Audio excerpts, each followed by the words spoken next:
Pemilihan Ketua PAC Pemuda Pancasila di Kecamatan Cisarua, Kabupaten Bogor yang dihadiri oleh Partai Ketua Ranting, pemilihan Ketua PAC ini sebanyak 2 kandidat, salah satunya incumbent. Dalam pemilihan Ketua PAC Pemuda Pancasila Cisarua, Ketua MPC Pemuda Pancasila meminta kepada seluruh anggota Pemuda Pancasila harus mematuhi anggaran dasar dan anggaran rumah tangga.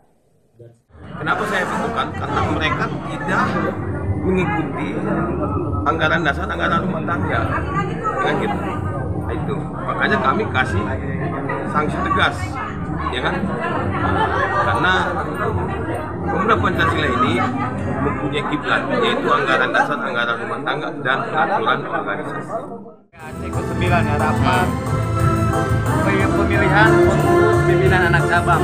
Jadi RPPAC ini kita mencari bibit-bibit unggul atau teman-teman dari anggota ranting menjadi pimpinan anak cabang, pengurus ya, cuma pengurus tapi itu bukan menjadi ketua. Itu semoga semuanya bahwa teman-teman nanti punya yang dengan tema yang berintegritas, beretika, dan pokoknya dia bermental baja. Itu yang kita harapkan untuk RPPAC ke-9 Kecamatan Cisarua. Pelaksanaan rapat pemilihan Ketua PAC Cisarua nantinya ketika terpilih harus bisa bersinergi dengan pemerintah setempat dalam membangun wilayah. Dari Cisarua, Wawan Supriyatna melaporkan.